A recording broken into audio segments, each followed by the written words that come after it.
Hey, what is up guys? This is Anthony, aka BatBomb82, and today I'll be doing a review of the DC Collectibles Martian Manhunter from the Supergirl television series. Now, taking a look at the front, we can see that the figure is showcased in your standard DC Collectibles window box packaging. Turning the box around, we can see Martian Manhunter along with the other figures from this lineup. So with the box out of the way, let's crack this figure open and see what we have inside. And here's Martian Manhunter out of the box. And man, this is a decent figure. I think out of the 4 figures from this wave that I've checked out, he has got to be my favorite. He's got a really good sculpt and pretty clean paint apps, and he does have a slightly better articulation than some of the other figures. But that doesn't say he comes with a lot of problems that the other figures came with. So with this figure finally in hand, let's take a closer look at the Martian Manhunter. Alright guys, now let's take a closer look at the Martian Manhunter. Now, out of the 4 figures that I've reviewed from this specific wave, I think this one's probably my favorite. Maybe because I'm a little biased towards the Martian Manhunter. I really do love the character himself. I think this is a pretty cool design, and to be honest, I could actually see this design being used in the movies. We all know it won't, but I kind of wish it would, and I really do hope he does make an appearance in the movies at some point, because I think this is a really cool design. So the figure itself is actually very nice, much like most DC collectible figures. Of course, it does have a great sculpt. It looks very, very nice. The paint apps look fantastic. I think all came out very, very nicely done. I think the head sculpt looks really good. They completely did a great job with that. I think it looks fantastic. You even do get a darker like dry brushing or a wash in there to bring out the sculpt. You can see kind of on top of the head how that looks. Looks pretty nice. All those folds and wrinkles in like his Martian skin, I think look fantastic. Very, very nice. I love the texturing of the suit. Looks really good. All these different patterns and whatnot, all looks very nice. The paint looks very clean. Really like the little gold markings all throughout the figure. I think it just came out really nice. Looks really good.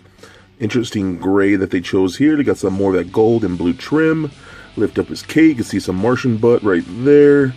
Nice patterning all around. I do love the design of this. I really do. I don't know why. I think he is definitely one of my favorite characters on like the CW TV shows. I think he's just portrayed very, very well. We do get a softer rubbery plastic, so that just, like, you know, moves around however you like, which is pretty good. I do like that. You do get like this glossy type of like darker blue at the top around the collar, which is pretty cool. I do like that. And I love how they did that classic Martian Manhunter with those 2 gold like orbs with a chain across, where they kind of changed that, and then like he'd have the red straps, but they designed it in a way to not look weird. Which is pretty cool, so I do appreciate that. He does have interchangeable hands like all the other figures from this lineup, which again, it's okay, but at the same time they should come with more accessories. So the hands are just on straight pegs, just like that, and they are pretty easy to come in and out. You do get several hands, so you got like the closed fist hands right here, and these more open palm hands, and then you get more like these flight hands, where just more like straight up. Just like that, the fingers fully extended. So that's about the only accessories you do get. So let's take a look at articulation now. The head is on a ball joint. It does roll around fairly nice. Turns left and right. The collar of this back doesn't really hinder it whatsoever. Can't really look up and down a whole lot. Pivot just a little bit.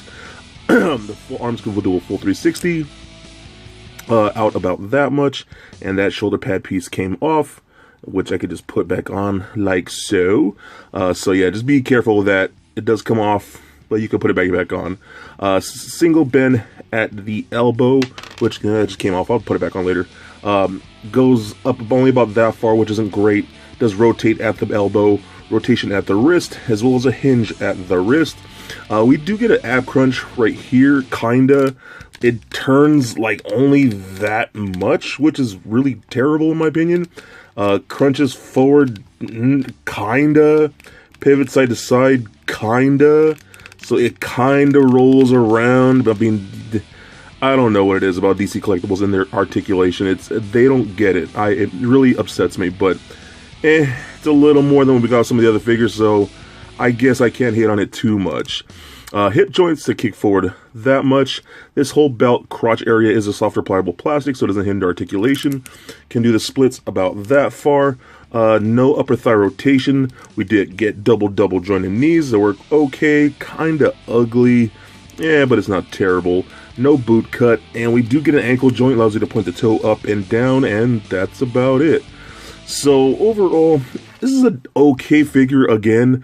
This whole wave has been just kind of like, it has ups and downs and some cool things about it, but I think for those of us that, have collected DC collectible figures, we know the articulation isn't going to be great. We know the accessories aren't going to be insane for a lot of these like TV figures and whatnot.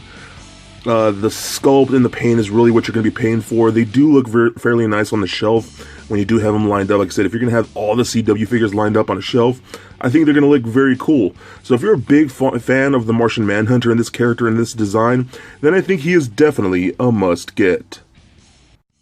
So for a quick size comparison, here he is standing next to a Marvel Legends Captain America figure, as well as a DCUC Batman figure. Also for comparison, here he is standing next to the other 3 figures from this wave that I've already previously reviewed. And just for fun, here he is standing next to little Lego Bat-Bomb.